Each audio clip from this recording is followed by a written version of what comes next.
il y a 500 ans, Thomas More écrivait puis publiait en 1516 Utopia, alors qu'il était sur le continent, ayant quitté son Angleterre. Et il écrivait quelque chose qui était un espèce de rêve. Il avait du temps, et puis je dirai plus tard dans quelles circonstances il a voulu le faire. Mais là, on va parler pourquoi a-t-il écrit une utopie? Et qu'est-ce qu'on a à faire des utopies? Puisque ce ne sont pas des réalités. Eh bien, moi j'affirme, nous avons besoin d'utopies. Oui, les utopies sont des rêves, et souvent des chimères, mais oui, mais non, les utopies ne sont pas inutiles. Pierre Larousse, en 1876, et Pierre Larousse n'est autre que le grand-père des dictionnaires, dans son grand dictionnaire universel du XIXe siècle, Pierre Larousse disait « Bien, des utopies des temps passés sont devenues pour notre siècle des faits accomplis. » Déjà au XIXe siècle, on avait vu que les utopies rêvées, finalement, n'avaient pas tant rêvé que ça, puisqu'on mettait en pratique leurs idées. Alors pourquoi avons-nous besoin d'utopies? Pour inventer de nouvelles formes de société, sans doute. Pour rêver à ce que nous n'avons pas. Dans les pays de cocagne, ils avaient l'abondance de tous les jambons, de toutes les nourritures les plus merveilleuses. Alors on rêvait des pays de cocagne. Mais les pays de cocagne ne sont pas une utopie. Alors sans doute tout cela. Mais surtout parce que l'homme est un être du désir et non pas un être du besoin. Et là je me pique à Gaston Bachelard, notre philosophe, que j'ai pratiqué un petit peu, et ce philosophe qu'on range parmi les utopistes. Je répète sa citation, j'étais élève et je sais que quand on le copiait, l'homme est un être du désir et non pas du besoin. Gaston Bachelard. Alors on range ce philosophe Gaston Bachelard parmi les utopistes. Pourquoi? Il n'a pas inventé un monde nouveau, mais il fait partie des gens qui misent sur le bonheur. Un partisan du bonheur.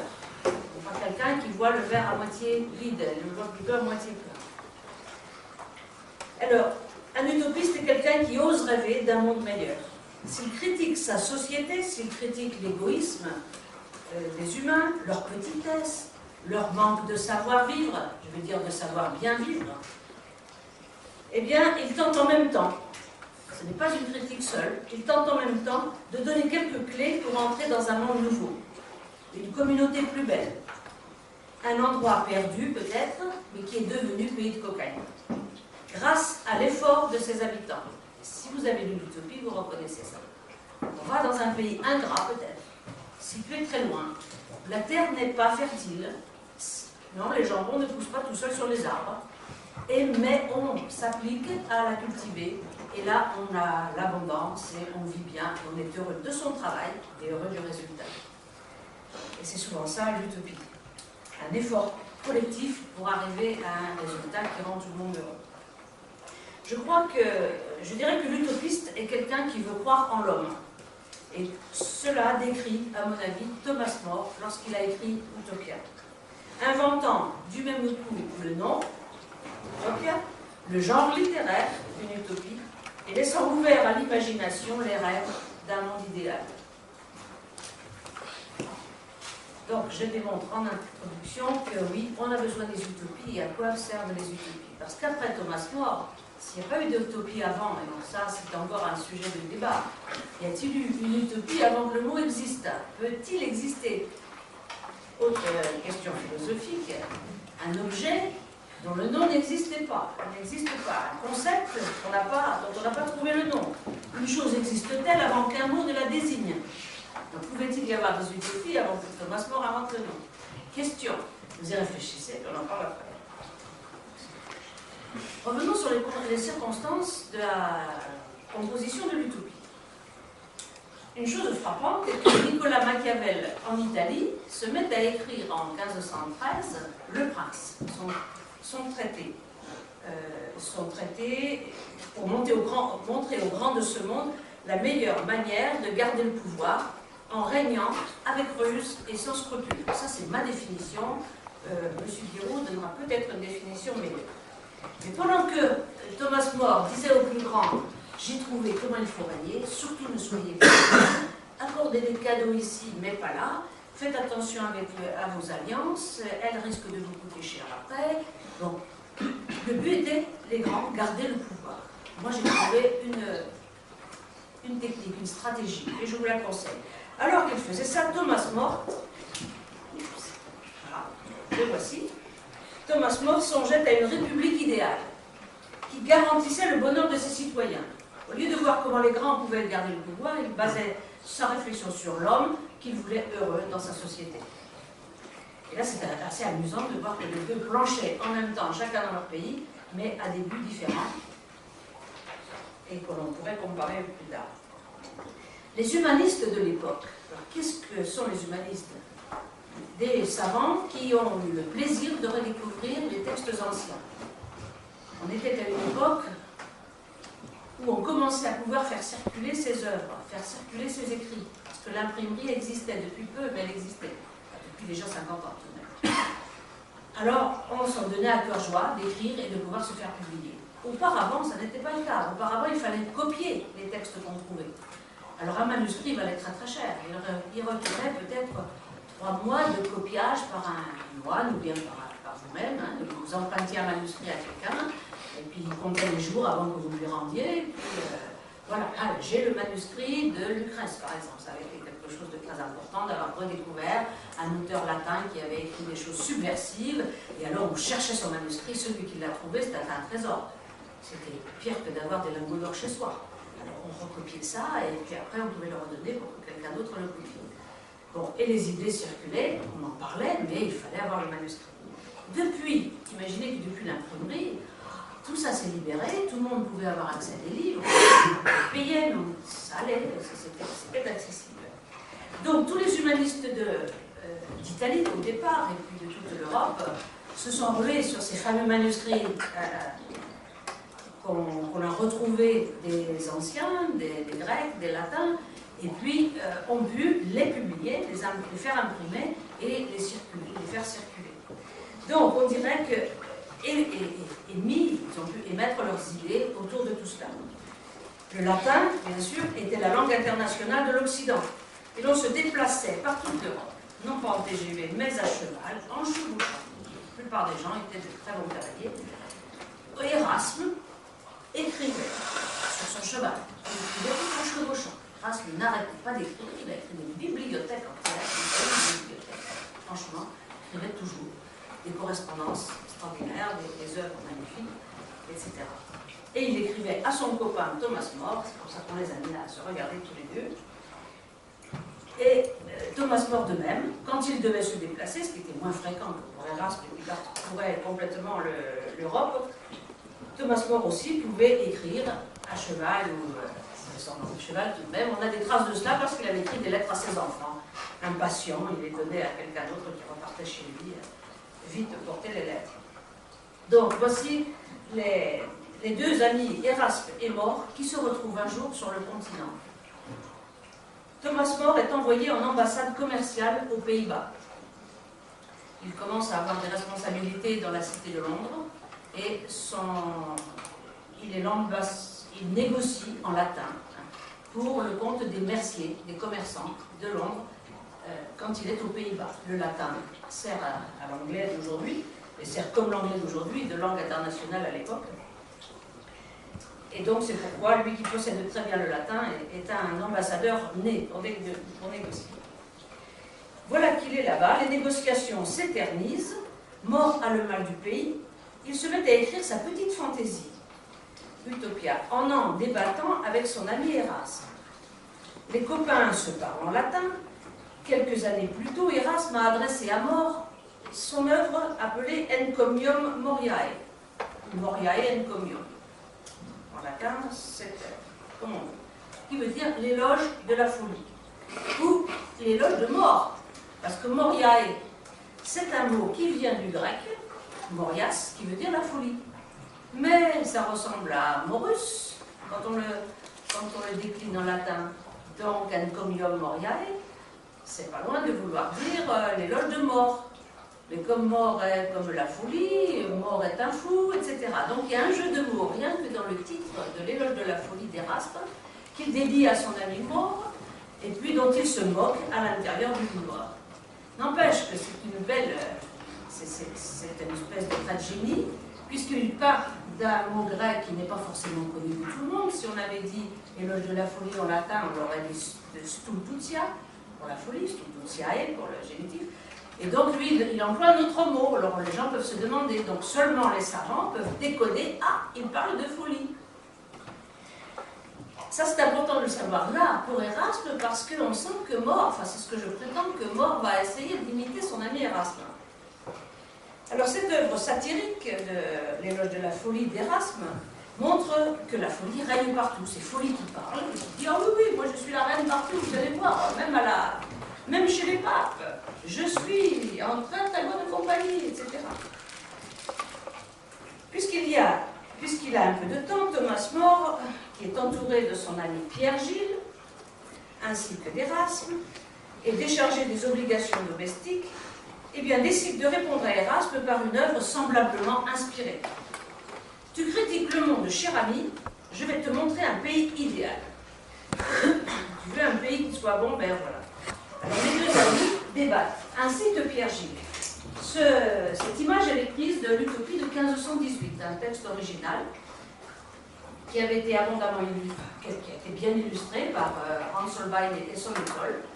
Et là, on voit Petr Aegid, qui veut dire Petrus Aegidius, qui est Pierre Gilles, Peter Giles en anglais, voilà, et qui est un notable de Bruges, tout d'Anvers, et qui réside là où Thomas More est. Hubert, tu peux me dire si c'est Bruges ou Anvers? C'est Bruges. C'est Bruges, merci. Hubert connaît mieux l'histoire que moi, alors je l'interroge. Voilà Thomas Morus, qui est ici, représenté là, et puis son secrétaire Jo Clemens et Johannes John Clemens, Johannes Clemens, et il parle à ce personnage de l'utopie que vous connaissez bien, Islodaius, donc Itlodé, Raphaël Itlodé. Non, il parle. Je m'efforce à ne pas faire le Itlodé, comme en anglais, mais c'est vrai que j'ai l'habitude de parler d'utopia seulement en anglais. Alors voilà, ça dérape. Voilà que les deux amis, on revient à cela. Les deux amis sont en train d'imaginer l'utopie, et puis More dit, je te prépare un petit texte, tu vas voir, où est-ce que ça se passe? Ça se passe nulle part. Comment je vais l'appeler? Je vais l'appeler Nusquama, nulle part.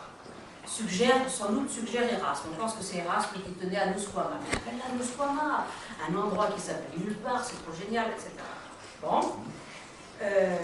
Mais More n'est pas tout à fait satisfait. C'est trop évident. Tout le monde parle latin dans notre entourage. Nusquama, nulle part, bon, on a tout compris. Et More est un esprit à tiroir. Il ne veut pas qu'une chose soit trop évidente. Il a souvent une petite satire par derrière qu'il faut découvrir. Puisque l'auteur trouve que son titre n'arrive pas à la cheville de celui d'Erasme, Encomium Moriae, qui avait plus de peps, et qui était du grec latinisé, comme je l'ai dit, Morias Encomion devenant Encomium Moriae, avec des terminaisons vraiment latines. More décide de continuer le même jeu, partir d'une idée grecque pour arriver à un titre original qui a des allures latines. Comme de nos jours, si on donne un vernis anglais à des mots, à des titres, on ne va pas voir le revenant, on va voir The Revenant. Enfin, comme ils disent à la télé, The Revenant. On ne va pas voir le jeu de trône, on va voir The Game of Thrones. Enfin, comme vous pouvez le dire en français. Game of Thrones. Et je remarque, j'ai fait juste un petit clic sur Allociné, et j'ai regardé les derniers films, et j'ai vu que des anglais comme ça. J'ai pris les trois que j'ai vus. Revenant, The Path, je ne sais pas ce que c'est, vous connaissez peut-être, et Game of Thrones. Et moi j'en étais à Men in Black, mais ça fait peut-être plusieurs dizaines d'années. Et franchement, on n'ose plus présenter un film qui soit vraiment bien français franchouillard, ou alors on est dans un autre registre. Alors là, pareil, à cette époque, on se dit, ben, il me faut un titre qui relève le niveau. Donc juste avant d'envoyer son manuscrit à l'imprimeur, More en change le nom. Il vient d'inventer Utopia. Vous avez sûrement vu l'explication du mot, je cherche le mot, l'étymologie, ou pour privatif, qu'il n'y a pas, et topos pour le lieu.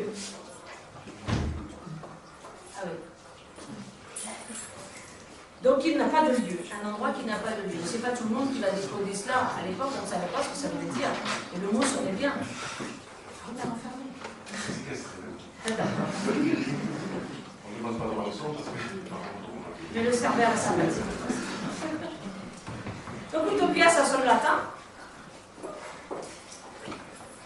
Voilà, on revoit ici la première page de Utopia. Alors à l'époque, ce qui est intéressant, dans 1518 cette histoire, des optimo rei, pour rei publicae, parce que tout le monde comprend rei, on sait que c'est républicain. Utopia, le U est un V. À l'époque, on ne différenciait pas U et V. C'était vraiment la même lettre. Quand on a besoin d'un V, on fait un U et inversement. Donc à chaque fois que nous lisons, nous sommes obligés de remettre. Utopia libellus vere, vous voyez, vere c'est un U pour vere aureus. Donc c'est un livre qui est vraiment en or, un livre d'or. De la République la meilleure, optima, ou optimo. Optimo, oui, parce que c'est Rei Publicus Statu, etc. Donc, on va parler de la meilleure république possible. Il vient d'inventer Utopia, cela sonne latin, mais c'est du grec caché. Il faut être humaniste et savant pour en deviner le sens. Et ces amis humanistes, pense-t-il, vont adorer. More vient d'inventer l'expression nulle part en gréco-latin. J'avais vu. Il vient d'inventer une île imaginaire. Et mieux, il vient d'inventer un genre littéraire. Du coup, son titre s'harmonise, puisqu'il l'a pensé juste avant de le faire imprimer. Ça c'est véridique, on a des traces dans la correspondance avec Erasme, qui était assez abondante. Il dit, je t'envoie mon Nusquama, je t'envoie, etc. Il parlait de Nusquama jusqu'à ce qu'il décide de l'imprimer, un mois après. Donc du coup, son titre Utopia s'harmonise avec les noms étonnants des villes et des personnages qui allaient peupler son île lointaine. Isplodé, Amorotus, qu'il faut essayer de décoder. Alors on peut faire 2 heures de travail, mais je ne le fais pas, sur comment décoder tous les mots qui existent, qui ont été inventés pour peupler Utopia. Par exemple, Amorot, qui vient de Maros en grec, qui voudrait dire sombre, mais qui peut venir quand même d'un autre mot proche qui voudrait dire brouillard. Et donc, la ville amoureuse sera finalement une ville brumeuse, peut-être un mirage. On ne sait pas si elle existe vraiment. Donc on reconnaît que dans tous les mots, tous les noms que Thomas More a inventés, très souvent, c'est un mot qui va nier son existence. Le fleuve Anhydre est un fleuve An, sans hydre, l'eau, hydrographique, l'eau. Anhydre, le fleuve sans eau. Bon, il parle de l'eau qui est dans ce fleuve, mais c'est un fleuve qui s'appelle sans eau. Et tout est à l'avenant.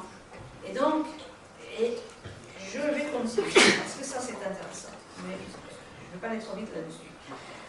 Du coup, rien n'est évident au premier abord chez Thomas More. Il vous emmène dans des contrées inconnues au nom improbable, dont le récit est fait par un certain Raphaël Islodet, qui est là en bas à gauche, qui est en train de parler à More. Ce marin intrépide, puisqu'il revient de Lisbonne, où il a atterri après tous ses voyages, ce marin intrépide au nom d'Archange, Raphaël, quelqu'un qui soigne, quelqu'un qui... On peut aussi parler de l'archange Raphaël, et au nom de bonimenteur, prénom d'archange et nom de bonimenteur, puisque si on décode Raphaël Islodet, on arrive à quelque chose d'improbable qui veut dire diseur de bêtises. Or, c'est lui qui va être le narrateur. Le narrateur est le diseur de bêtises. Qu'est-ce qu'il faut comprendre? Alors, qui doit-on croire en lisant l'Utopie de More? Doit-on croire celui qui s'appelle un diseur de bêtises ou celui qui l'écoute, More, morose, qui reste sceptique? N'y a-t-il pas de l'ironie, un peu partout, à affirmer que l'utopie garantit la liberté de l'individu, par exemple, mais qu'elle est prête à coloniser les pays voisins si besoin, et je cite, si les indigènes refusent d'accepter leurs lois, les utopiens les chassent. Attention, on les chasse de chez eux, puisqu'ils ont colonisé. Les chassent du territoire qu'ils ont choisi et luttent à main armée contre ceux qui leur résistent. Mais bien sûr, on affirme la liberté individuelle. Chez soi. Peut-être pas chez les voisins. Se pose alors le grave problème, et jamais résolu aujourd'hui, de savoir qui parle finalement dans l'utopie. C'est un sujet dont on débat entre spécialistes. More défend-il un concept? Le critique-t-il? Faut-il prendre tout ce qui est dit pour argent comptant? Les érudits se sont récemment penchés sérieusement sur cet aspect de l'utopie.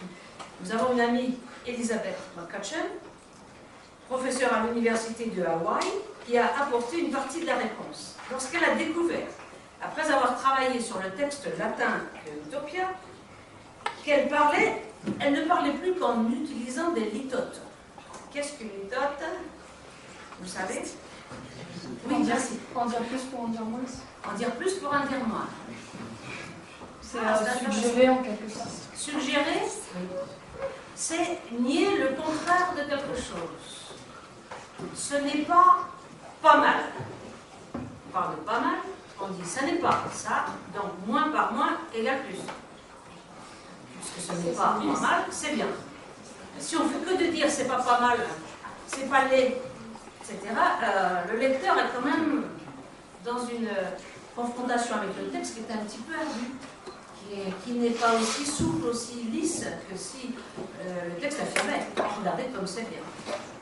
Alors cette amie, et ça on l'a vu à Noël, on était encore avec elle, et elle me disait, mais je lui reposais la question, comment tu as découvert les litotes? Elle me dit, mais c'est parce que je faisais que parler comme ça. À force d'être dans le texte, je me suis surprise à me dire que le contraire, nier le contraire de ce que je voulais affirmer. Donc le texte qui a tendance à dire il ne fait pas mauvais, pour comprendre qu'il fait beau. Ainsi, dans la phrase, on a la négation d'une chose négative et l'affirmation d'un contraire. Mais ça a été découvert après que Marie Delcourt, la traductrice de Utopia en français, ait fait son travail. Et on va regarder comment Marie Delcourt a fait son travail. Parce que là, elle n'avait pas conscience des litotes. Elle n'est pas consciente de ces négations tout le temps niées. Donc elle n'a pas traduit, franchement, comme ça. Donc dans la version que nous allons regarder cette version que vous avez lue, et j'ai pu repérer quelques litotes intéressantes à regarder. Elisabeth donc remarque qu'il y a 140 litotes pour 100 pages de latin. Plus d'une litote par page. Bien sûr, les Anglais sont réputés pour parler par euphémisme, par litote, par understatement, comme on dit, affirmant que ce film ne m'a pas déplu, pour révéler que je l'ai adoré. Alors un latin dira plutôt que c'était génial d'adorer, et un anglais ne le fait pas, il ne m'a pas déplu. Vous voyez, si vos professeurs d'anglais ont une tendance à la litote, vous verrez. Peut-on conclure qu'on a en Thomas More un anglais de puissance 10, ou bien doit-on comprendre qu'il s'agit d'une stratégie d'écriture? Évidemment, je vais retenir stratégie d'écriture. L'auteur avait peut-être un objectif. Alors voici quelques exemples de litotes. J'espère que vous voyez bien. Est-ce que vous voyez bien les textes là? Je vais partir du latin, bien sûr. Pour affirmer que les utopiens ont la réglisse en abondance. Ils mélangent réglisse et eau, ils ont un sirop formidable qui les désaltère, etc. Alors ils ont la réglisse, dit Marie Delcourt, en abondance. Marie Delcourt, c'est voilà, ce qui est écrit là. Et puis, ma traduction du latin est en bleu à droite, et le latin est à gauche en gras. Le texte dit aut exiguam. Aut qui est négatif, c'est pas du tout exigu, c'est pas du tout petit, ce n'est pas en petite quantité. Bon, alors on dit en abondance, vous voyez bien la différence que ça fait quand même. Il n'en manque pas. Peut-être que maintenant Marie Delcourt reverra ça à partir des recherches et des conclusions sur les litotes. Peut-être dira-t-elle qu'il ne leur manque pas, ce serait plus juste. Ensuite, le narrateur parle des bâtiments. Il dit « Aedificia multiquam sordida ». Multiquam veut dire en aucune manière. Donc leurs édifices, c'est clair le mot, ils ne sont pas sordides. Donc ils sont en aucun cas laids. Donc je traduis en français aujourd'hui, les bâtiments, leurs bâtiments ne sont pas moches. Surtout qu'on dit que le latin d'Utopie est assez familier. D'ailleurs, Erasme disait à son copain mort qu'il n'avait pas écrit un latin très élégant. Mais il est un peu brut et ça fait aussi pour ça. Ah ben oui. Merci.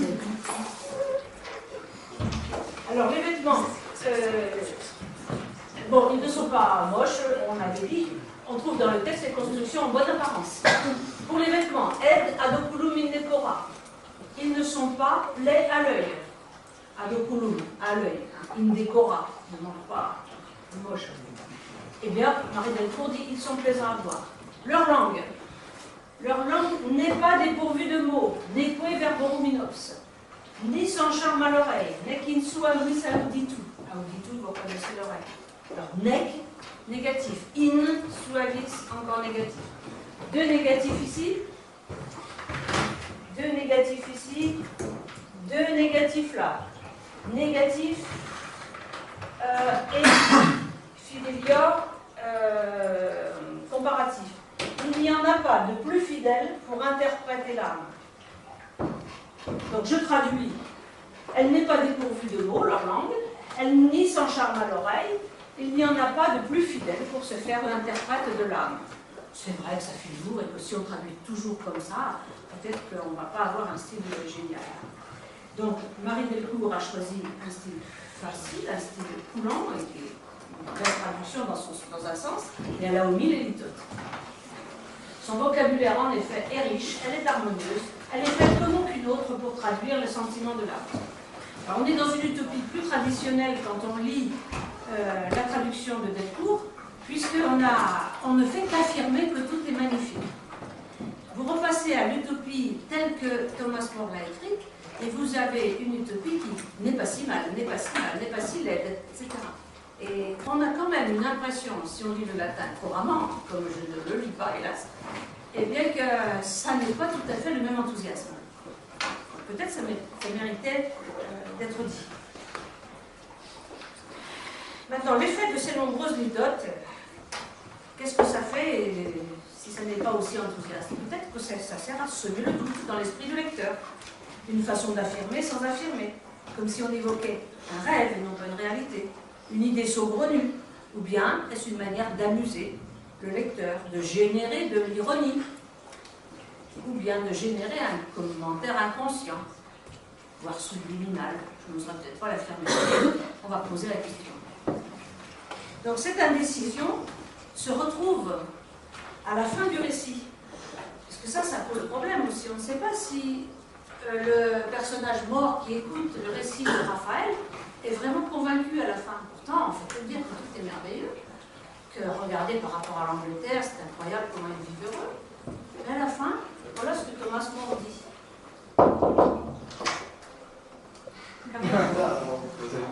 C'est bien, bébé.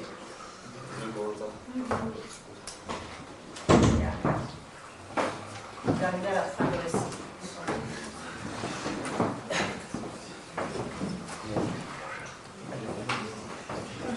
Il fait la place. Oui, c'est demain.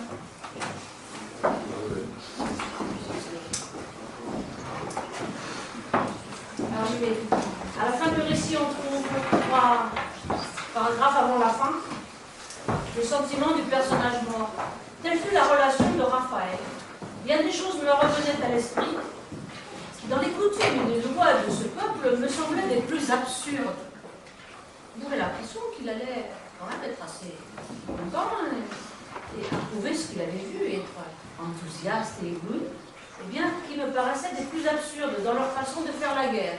Voilà que tout d'un coup, après cette envolée de Raphaël qui décrit à quel point les utopiens sont bons, on revient vers le personnage qui l'écoute et qui parle d'absurdité.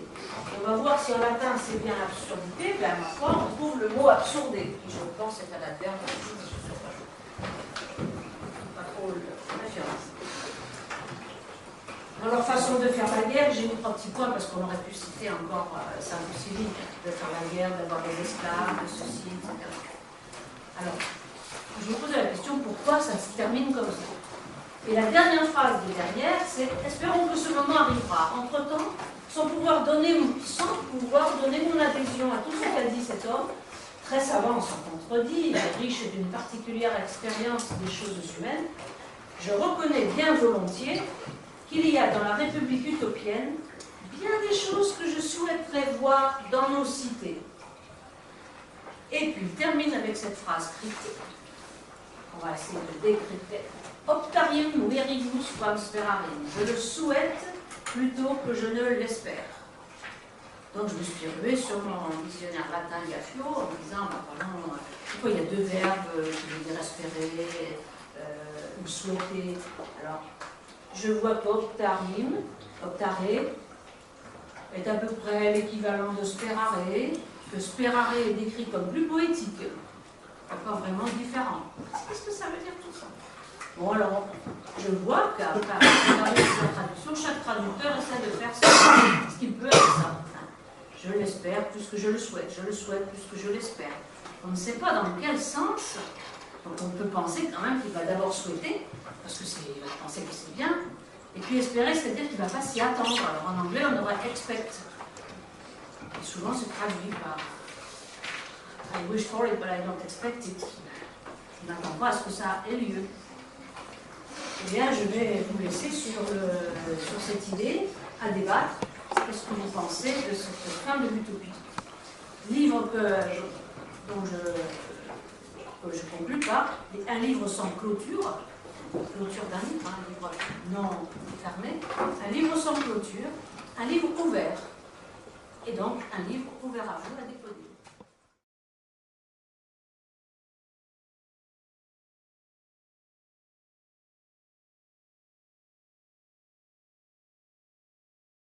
À gauche, le marin Raphaël qui revient d'un voyage où il a rencontré une île où les gens sont heureux parce qu'ils sont sages. Je vais dire ça comme ça dans le. Et dans cette île, une île qui a été fabriquée à partir d'une presqu'île qui était reliée à la mer. On a coupé l'isthme qui reliait la presqu'île à la mer pour en faire une île où à l'intérieur de cette île, on a construit une société la meilleure possible. Une société, une républicaine. C'est-à-dire qu'elle est basée... Oui, que l'on peut assimiler à l'Angleterre. Voilà. Cette île, elle a les dimensions à peu près de l'Angleterre. Donc c'est comme si on avait détaché l'Angleterre de son pays nordique pour l'emmener dans un pays au sud, puisque comme par hasard, elle se trouve à peu près sans doute aux antipodes. Donc c'est un peu un miroir inversé de l'Angleterre.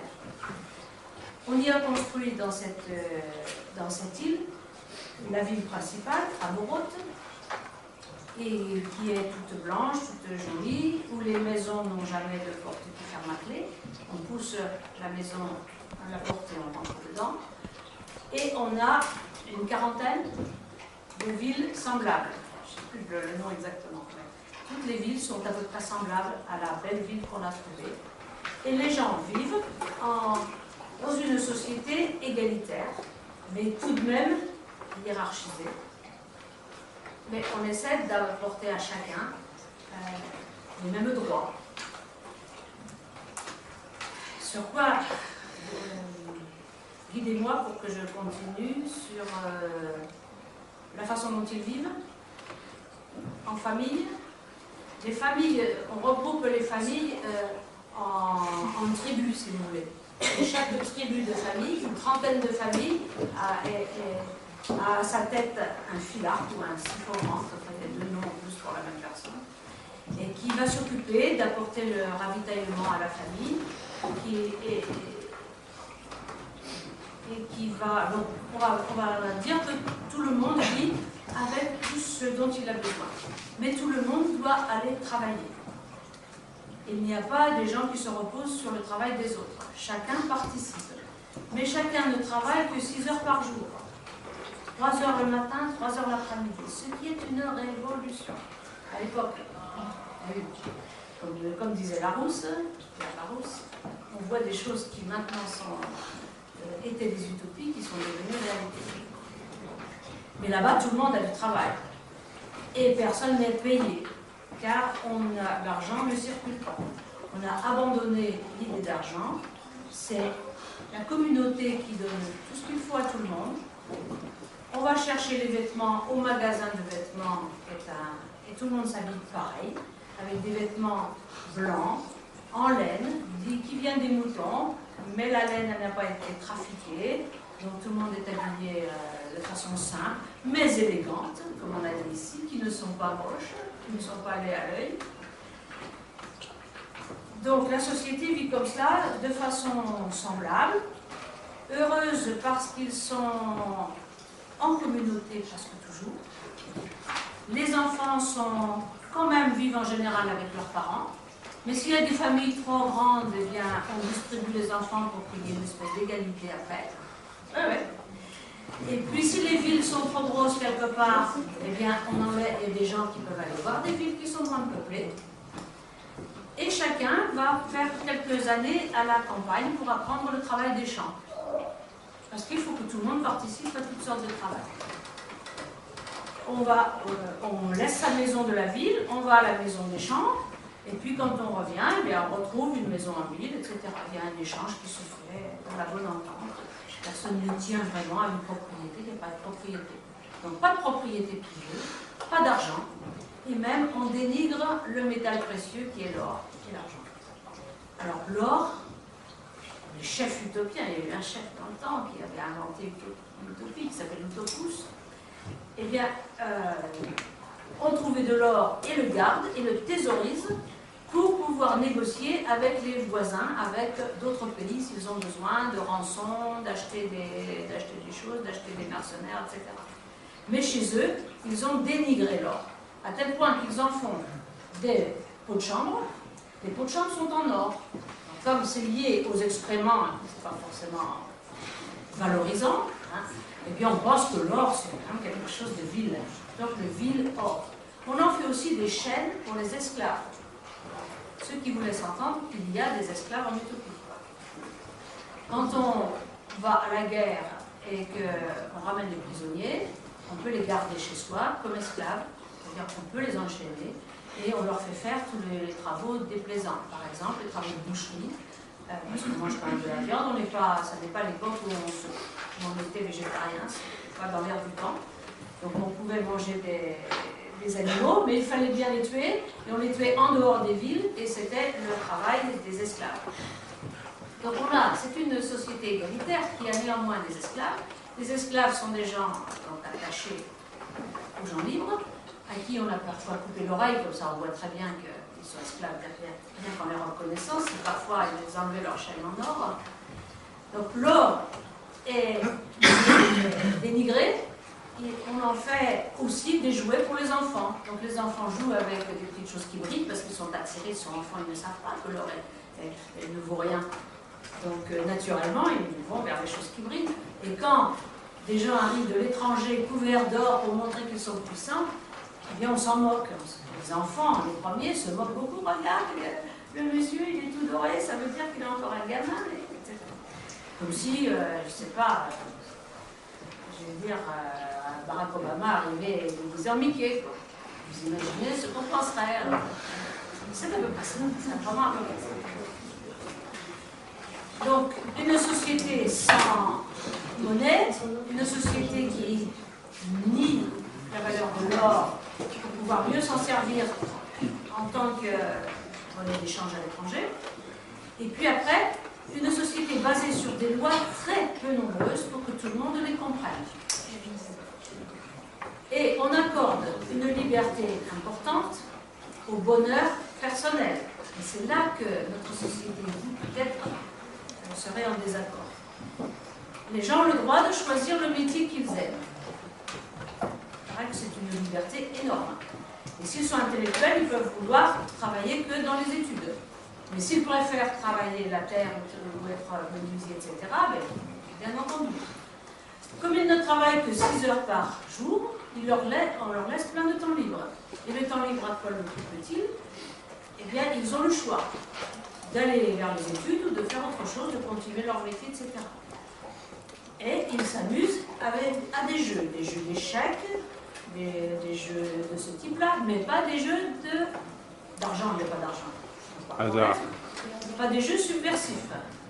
Donc, pas des jeux de dés, pas des jeux où le hasard lui ferait gagner. Non.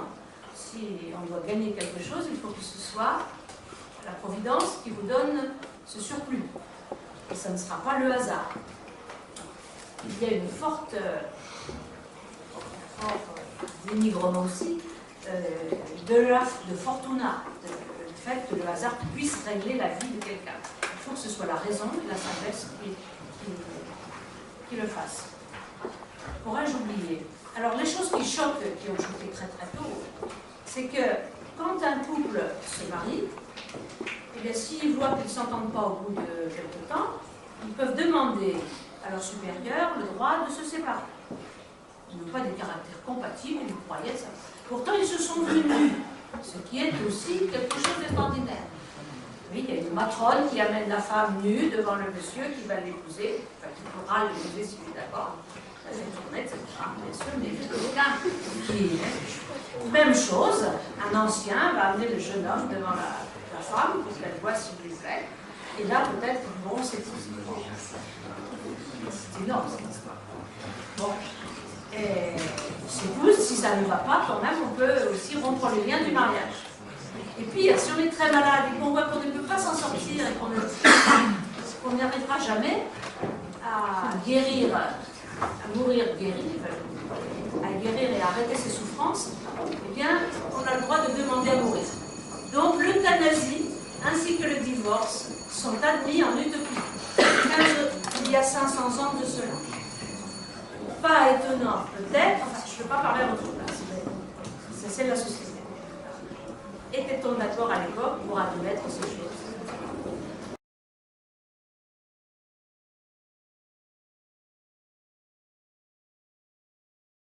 En donnant une interview il y a quelques jours pour un journal, on me dit, mais alors l'utopie, qu'est-ce que vous donneriez comme devise de l'utopie? Liberté, égalité, fraternité? Ah. Alors, je vais vous soumettre la même question. Je ne vous donne pas ma réponse. Donc, est-ce que c'est liberté, égalité, fraternité, comme la République française aujourd'hui? Vertu, raison, sagesse, les deux, les trois, etc. Le bonheur par le travail. Tout le monde travaille et qu'ils sont heureux. Ou bien encore autre chose. Et on n'est pas obligé de trouver un trio. Le dernier ressemble un peu à l'écriture qu'il y a au-dessus d'Auschwitz, non, quand même. Le bonheur par le travail. Mais je n'y avais pas pensé. Travail rend libre. La liberté par le travail. Oui, il y a encore des choses formidables.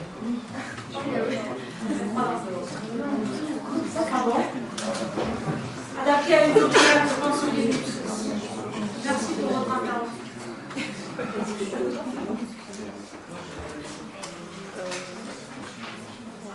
Oui. Peut-être qu'on peut dire qu'aucune des trois ne valent, parce qu'une utopie, justement, liberté, égalité, fraternité, ça serait trop axé sur l'esprit citoyen, l'appartenance. Et vraiment, je pense que, d'après moi, le mieux, ça serait de dire être comme vous êtes, quoi. Vivez comme vous plaît. Voilà. Ne tentez pas d'être quelque chose que vous ne pouvez pas être. Alors, il y a une idée. Une réponse. Oui. C'est le McDo, ça, non? Ah non.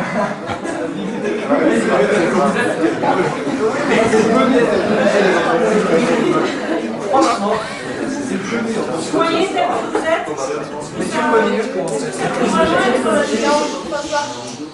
Est-ce que ça peut vraiment être la devise utopienne? Qu'est-ce qui manque? Qu'est-ce qui ne va pas? Un autre commentaire.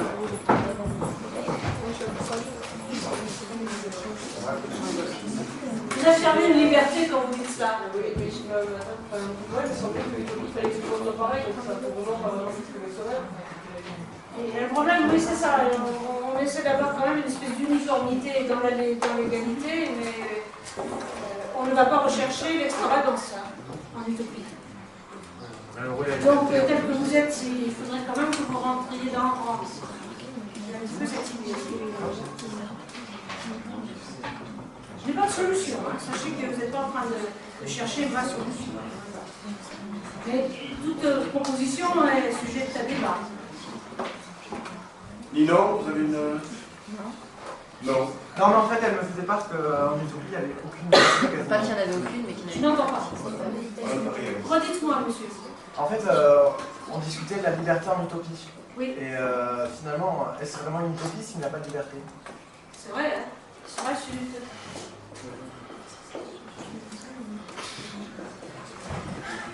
Allez. Une utopie, ça doit faire penser aussi à une dictature. Peut-être pas un synonyme, mais s'y rapprocher du terme. Puisqu'ils vivent tous pareil, tout le monde a les mêmes... Ils sont obligés de travailler. Ils sont obligés de là, ouais, tout est pareil, tout est cadré, c'est pas tout est ça, quoi. C'est pas sur les premières règles de l'étiquette. Une secte.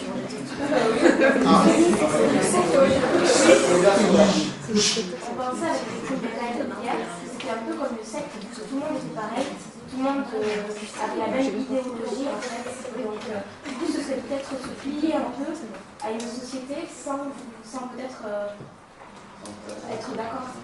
Sans peut-être être d'accord, oui. Alors qu'on a l'impression que l'utopie telle qu'elle est décrite, justement à l'aval de tous ces citoyens, qu'ils sont d'accord pour vivre comme ça, parce qu'ils savent raisonnablement, en appliquant la sagesse, que c'est le mieux. Voilà. Vous derrière. Moi, je suis d'accord avec l'idée des dictatures, un peu parce que ça me fait un peu penser à l'utopie. Pour moi, c'est un peu les prémices du communisme, j'ai l'impression. Les prémices du communisme. Hein. Oui. Le communisme, c'est inspiré de Thomas More.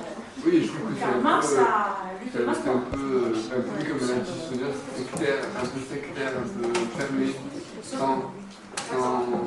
on veut des libertés, mais finalement, il n'y en a aucune. Sauf que justement, le communisme était pour essayer de mettre l'égalité. Évitez de dialoguer entre vous, même s'il est sur ça, parce que sinon après on n'a pas le retour.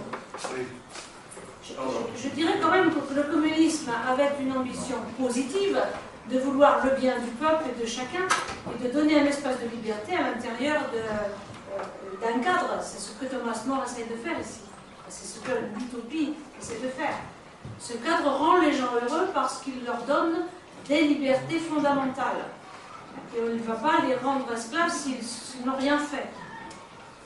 Mais bon, voilà. Je pense que la lecture qu'on a aujourd'hui de l'utopie ne pouvait pas être celle de l'époque où, justement, les gens étaient surpris de la liberté qu'il y avait en utopie. En différence. Mais justement, dans le cadre actuel, on ne pourrait pas répondre alors, puisque Thomas More proclamait la République, que la meilleure loi, le meilleur proverbe soit liberté, égalité, fraternité, étant donné que la liberté aujourd'hui, elle ne serait pas conforme à ce qu'on attend de la liberté actuellement. Oui, je pense que vous avez totalement raison. Ouais. La liberté n'est pas la même. On attend autre chose de la liberté, surtout de la liberté individuelle aujourd'hui. On a placé la liberté individuelle vraiment au maximum, c'est là qu'on le voit.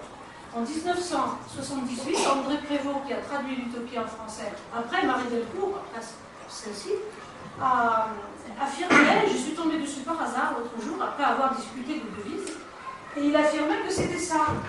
C'était ça la devise, et il mettait en avant la liberté qui était incontournable, la liberté de l'individu était assurée dans cette utopie, disait-il, en 1978.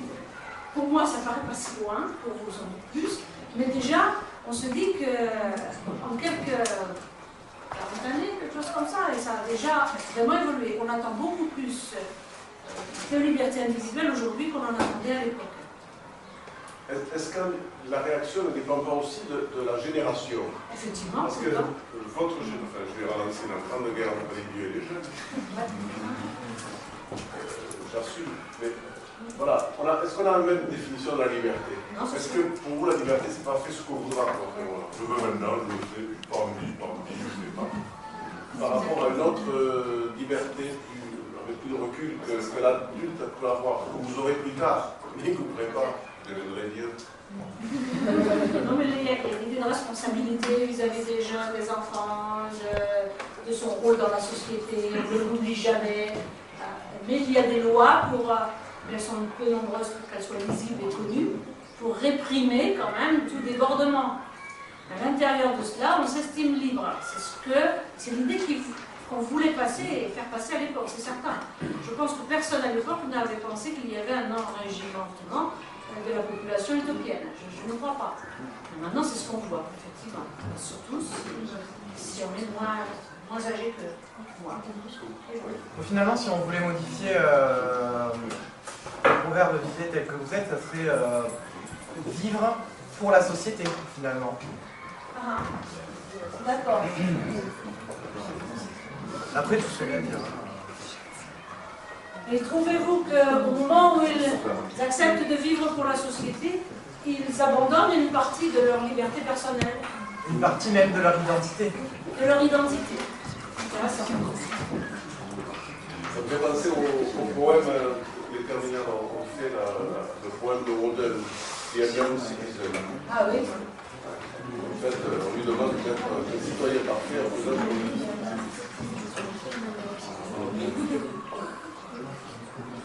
Vous vous souvenez?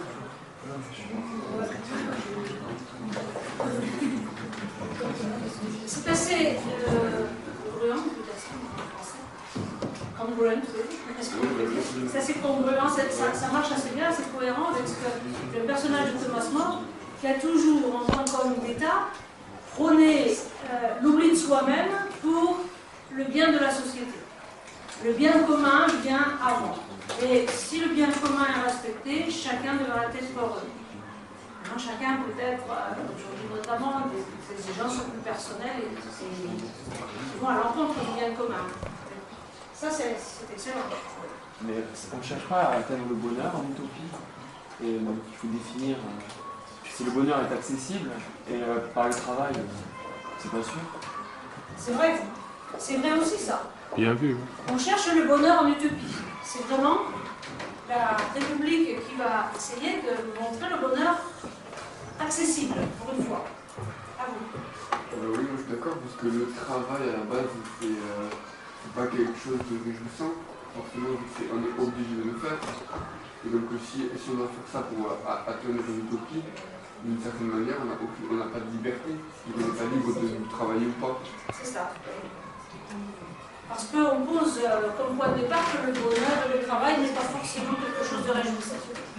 Il semblerait que, appliqué à l'utopie, le travail soit assez réjouissant. Il apporte des satisfactions. Et là, on retombe dans la discussion importante vis-à-vis des plaisirs. Les plaisirs en utopie, c'est un chapitre important. Il faudrait beaucoup qu'on s'y arrête. Mais vous aviez levé la main. Mais finalement, en fait, Thomas More, il se rapproche, il va être précurseur de la théorie utilitariste de Stuart Mill. De la théorie de John Stuart Mill, parce qu'en fait, c'est concéder... Plus lentement et plus fort. On va fermer la fenêtre. En fait, J'entends les bruits.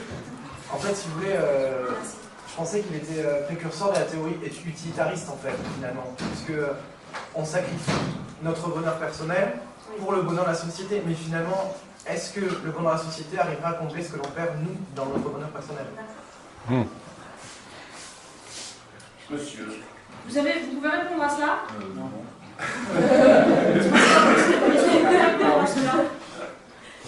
On sacrifie son bonheur personnel pour le bonheur de la société, mais nous on y perd. Mais est-il possible de garder un bonheur personnel si la société n'est pas heureuse? Je pense que c'est le prémisse qu'aurait posé More, à savoir qu'on ne peut pas être heureux à l'intérieur d'une société qui ne l'est pas. Non.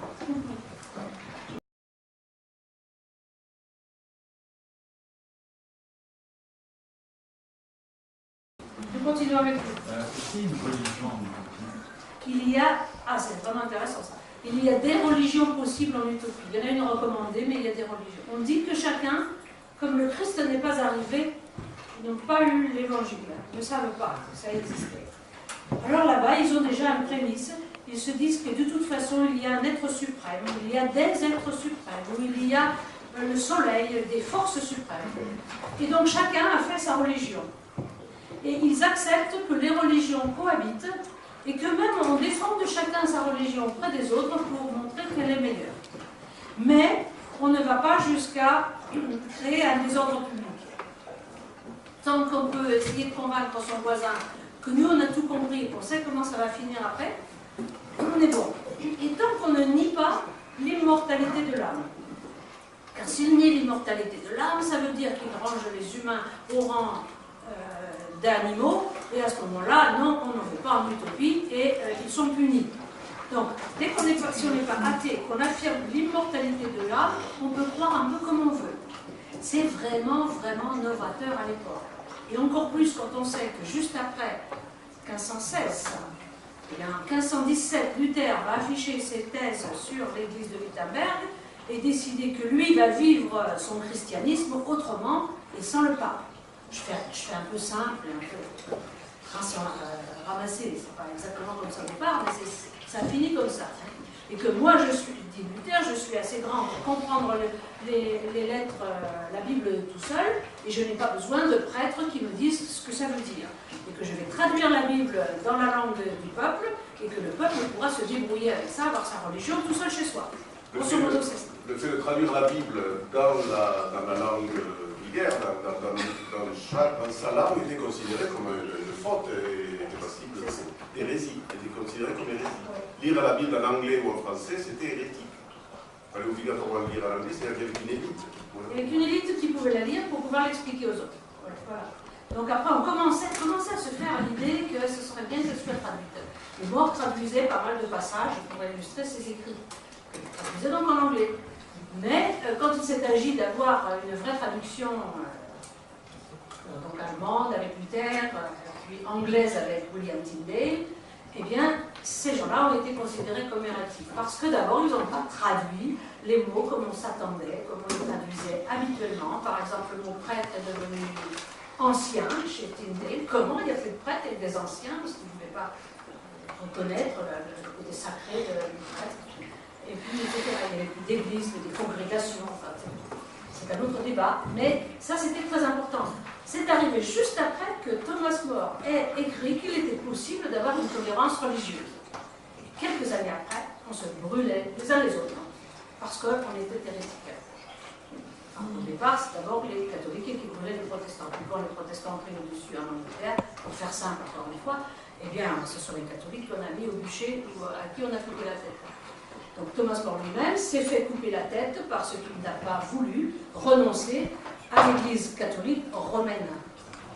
C'est-à-dire que le pape à Rome restait pour lui le chef incontesté de l'Église, parce qu'il il était la succession immédiate de Saint-Pierre.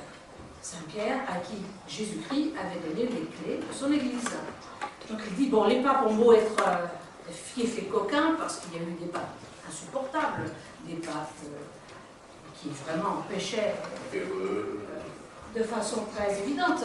Alors, on le savait, mais la fonction, si je puis me permettre de dire comme ça, il la trouvait incontournable. Et donc, de dire que le pape n'était pas la suite de Saint-Pierre et de refaire son église à côté, pour lui, c'était une désunion fatale de la chrétienté. Et là, il a lutté de toutes ses forces pour que ça n'arrive pas. Et comme le roi, ça l'arrangeait, lui, à un moment donné, de ne plus croire au pape, puisque le pape ne voulait pas lui accorder son divorce, eh bien, il a dit, c'est moi le chef de l'Église. Donc, Henri VIII voulait remplacer le pape en Angleterre, mais restait catholique, donc catholique non romain. Et Thomas More a été jusqu'au bout, n'a jamais cédé. On lui demandait de signer. Qu'il reconnaissait le pape, qu'il reconnaissait Henri VIII comme chef de l'Église en Angleterre. Thomas More a dit non, désolé, je peux pas. Je préfère me faire enfermer, me faire aller jusqu'au martyr, même s'il espérait toujours que son ami, au départ, son ami Henri VIII, le roi, lui laisserait la vie sauve, parce qu'il comprendrait bien que c'était une affaire de conscience, et qu'ils en discutaient du pouvoir de la conscience. Aussi une chose qui était un petit peu nouvelle à l'époque. La conscience devait vous guider ce qui était bien, ce qui était mal. Ça n'était plus un pouvoir extérieur seulement. La conscience était comme la voix de Dieu qui volait à l'intérieur de vous. Donc Thomas More n'a jamais cédé et il a fini la tête coupée. Et on pense qu'Henri VIII n'a pas dû, après, peut-être regretter, on le dit maintenant, est-ce que c'est vrai? Est-ce qu'on peut dire justement le comportement ferme de Thomas More, c'est un peu l'illustration de ce que vous disiez tout à l'heure dans l'Utopie, où il dit on peut avoir plusieurs religions, condition de ne pas perturber l'ordre établi. C'est vrai. Est-ce qu'en fait il n'a pas considéré que le choix de... Il avait très peur du désordre. Je pense que Thomas More pensait que si le luthéranisme arrivait en Angleterre, il semait le désordre. Ça c'est très très très net. Alors, on interdisait, les livres luthériens, on interdisait les Bibles traduites en anglais d'arriver en Angleterre. Elles étaient traduites en anglais sur le continent, et puis elles arrivaient cachées dans des bateaux. Et Thomas More, qui était sous-shérif de Londres, il avait à voir avec l'ordre public. Eh bien, il allait lui-même parfois faire des descentes, dit-on, pour aller bien voir que les cargaisons ne portaient pas de livres interdits. Donc pas de Bible traduite en anglais. Donc ça, c'est vraiment, j'ai trouvé ça très dommage. Hein. Et donc on a dressé des bûchers à Londres pour aller brûler les livres qu'on a trouvés. Thomas More a eu le droit, par son évêque, de lire lui-même les traductions anglaises de la Bible qui avaient été faites à l'étranger. Et puis, c'est là qu'il a vu qu'il y avait des erreurs. C'est lui qui les jugeait, les erreurs que je vous ai données. Congrégation au lieu d'église, ancien au lieu de prêtre, amour, love, c'est en anglais, love au lieu de charité, charity. Donc il y voyait un côté licencieux. Donc bon, nous on verra peut-être un côté généreux d'avoir vu que caritas, qui est latin, et le latin était. La langue de la Bible était l'hébreu et le grec. Et c'est le grec, agapé, etc., qu'on a traduit par caritas, puis après charity, ou charité, et puis que là, on revenait à traduire par amour. Alors bon, on s'est battu pour des mots, on s'est vraiment battu pour des mots. Encore récemment, l'encyclique de Benoît XVI, Eros et agapé, c'est vrai. Il montre bien qu'il y a l'amour, Eros, qui est l'amour humain, charnel, et puis agapé, qui est l'amour désintéressé. C'est ça. On a trouvé un troisième qui est Filiae, je crois. Oui. Oui. Donc, il faut l'insérer entre Eros et Agapé. Oui, c'est ça, l'amitié qu'on peut avoir pour quelqu'un qui n'est pas de l'amour, mais qui est une empathie. C'est vrai. On est dans la notion, pour ceux qui font la littérature, amour et amitié.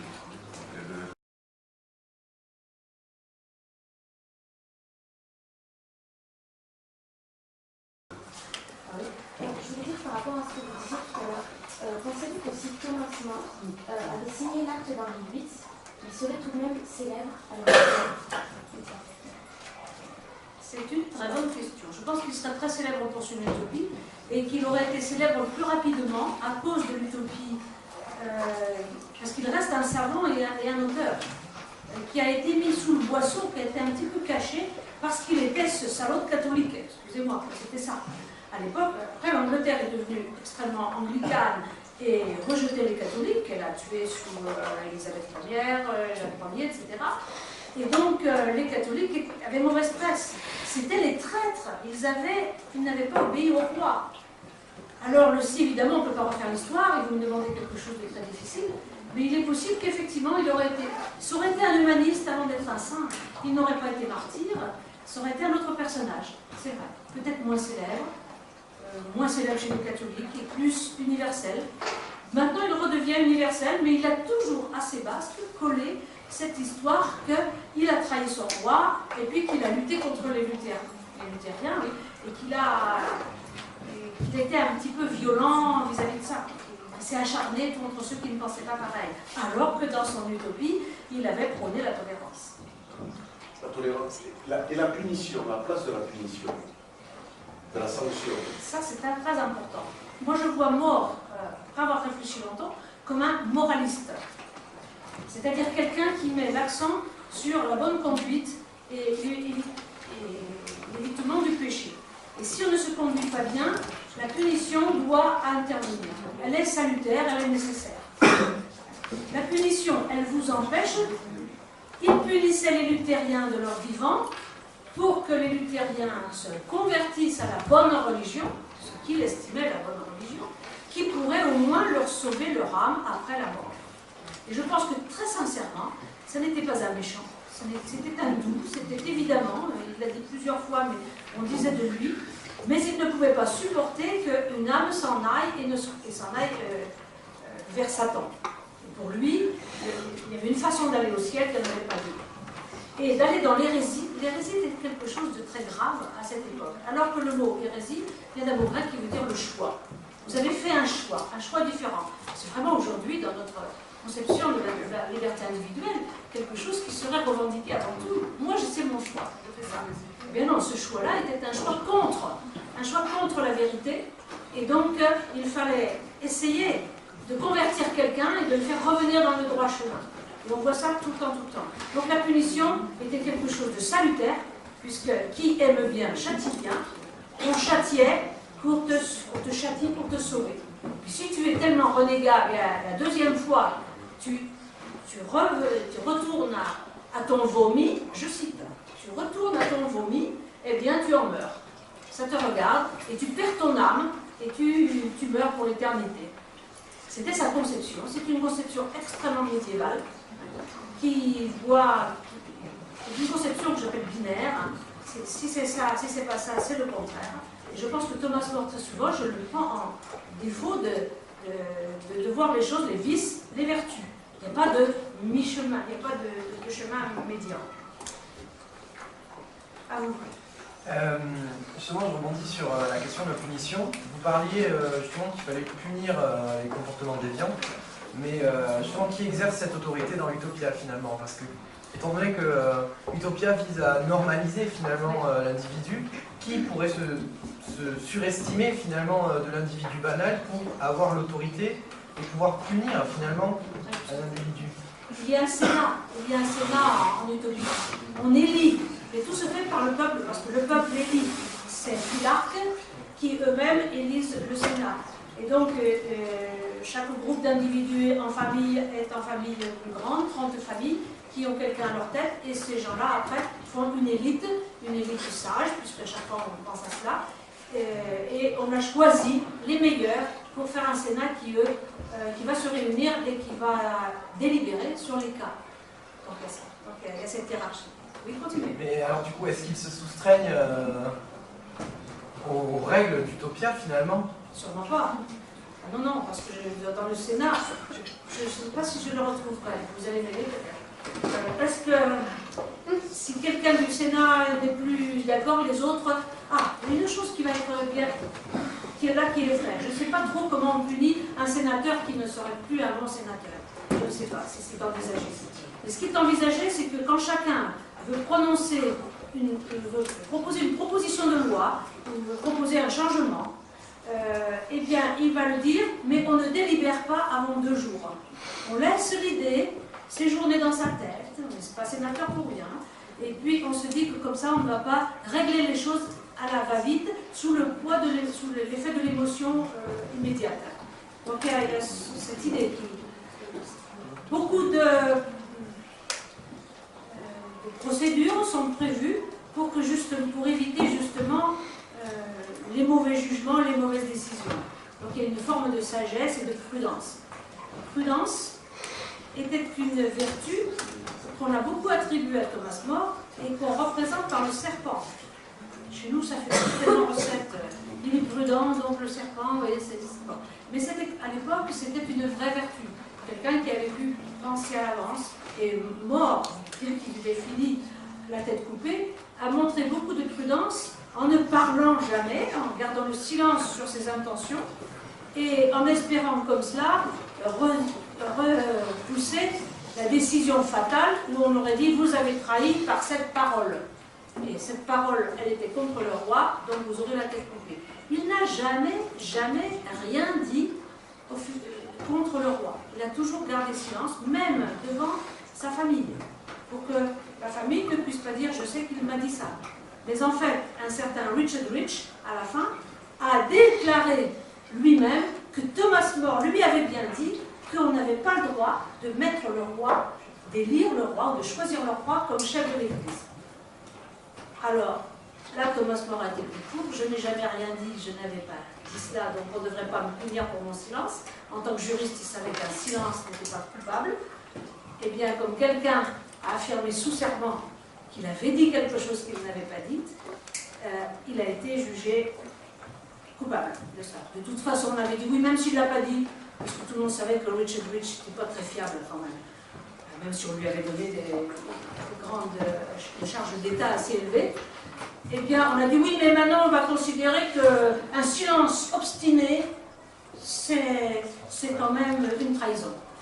Alors on a changé la loi in extremis pour pouvoir condamner Thomas More parce qu'on avait décidé de le condamner. Et donc, il y a eu un procès, qui a été un procès, comment est-ce qu'on appelle ça? Injuste, une parodie de procès. Parodie. Mais, Je crois pas. non, parodie. Enfin bref, c'était un faux procès. Pas un procès on a rejoué le procès avec un juge, oui, un procès avec un juge anglais. On a fait ça avec des juges américains, des juges anglais qui ont regardé comment ça s'est passé, qui ont vu les... On n'avait pas assez de documents pour vraiment juger comme si c'était maintenant. Ils ont dit qu'effectivement, ça ne pourrait pas, il n'aurait pas pu être condamné, étant donné les faits. C'est assez évident, bien sûr. C'est intéressant d'en discuter avec des gens, des hommes de loi.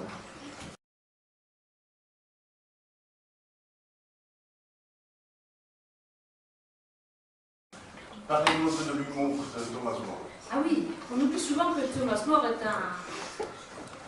un drôle de type et un type drôle.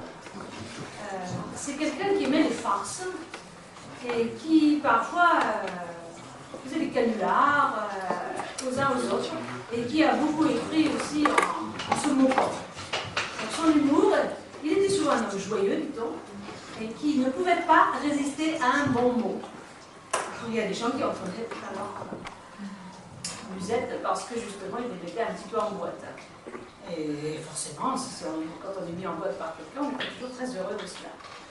Mais c'était un homme drôle, et il a écrit un tas d'épigrammes latines, des petits poèmes latins, pour se moquer, c'est souvent dans un but moraliste, satirique, pour se moquer des travers des uns des autres. Qu'est-ce qu'on peut citer comme humour?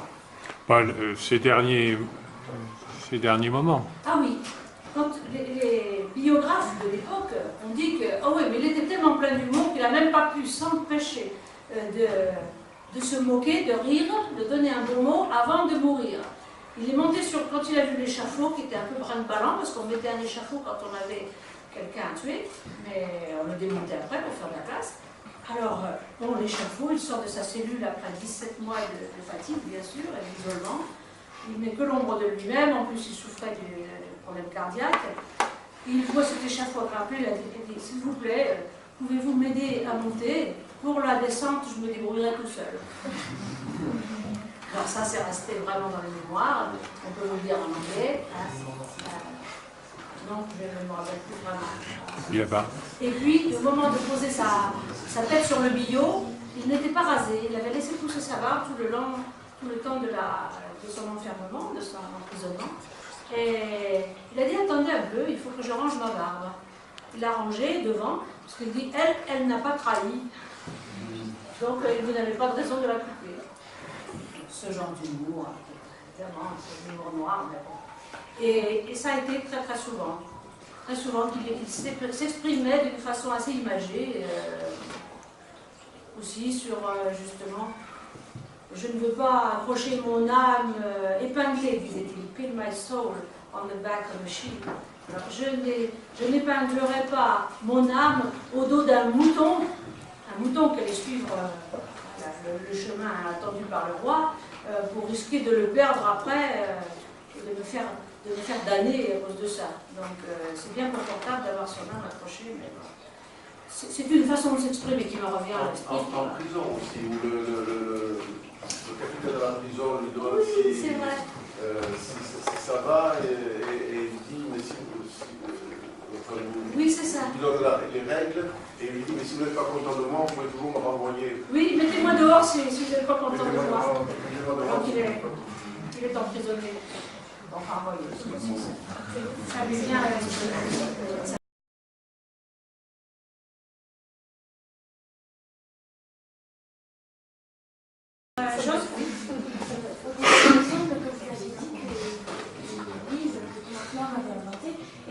Paradisiaque.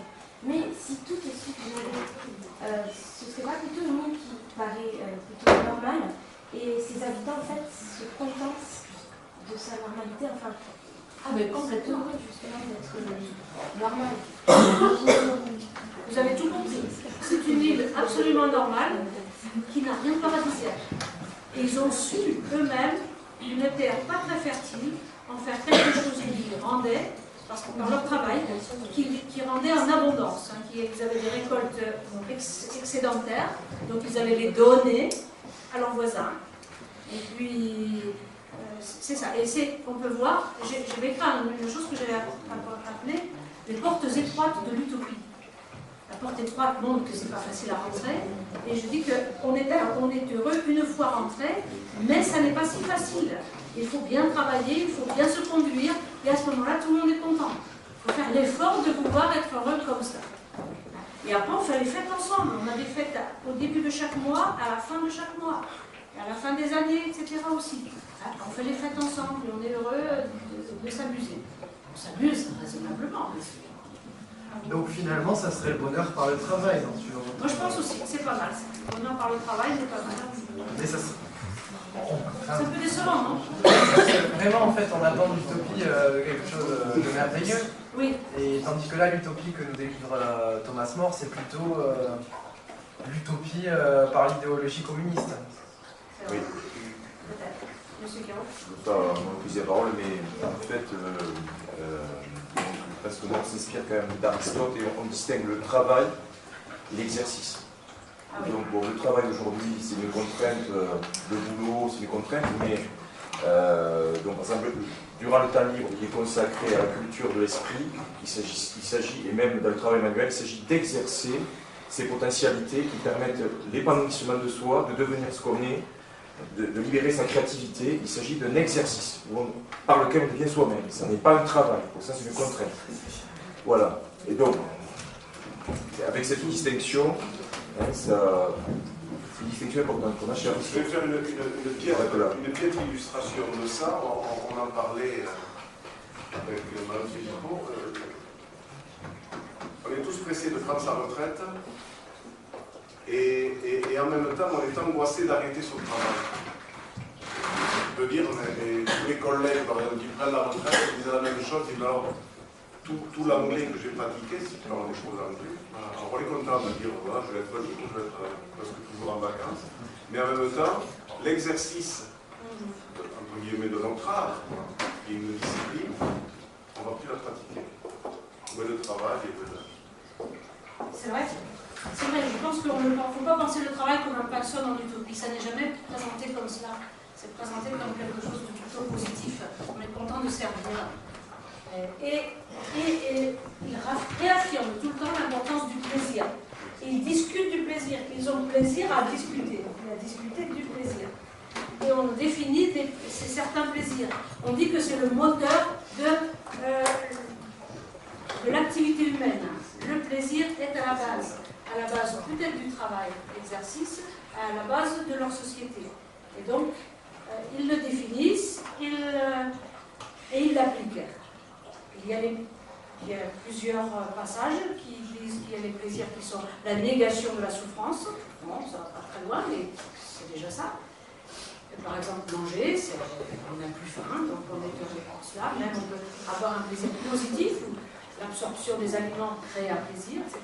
Et puis après, ils vont sur les plaisirs intellectuels qui sont les plus grands, comme Aristote l'a dit, dans l'éthique de Nicomède, par exemple, que je trouve la base un peu de cette chose. Oui. Une dernière question. Oui, mais voilà, donc finalement, s'il faut exercer ses plaisirs, exercer son travail, est-ce qu'on peut estimer qu'il va y avoir quelque chose après? C'est-à-dire que dans l'utopie, en fait, on nous parle de la condition présente, mais comment on voit le futur selon l'utopie? Est-ce qu'on peut comparer aujourd'hui notre société à une utopie? Je pense que là où s'arrête Thomas More et qu'il continue d'autres utopies, c'était dans le progrès technique. Les utopies après lui, je ne sais pas si je vais répondre à votre question, mais ça me vient.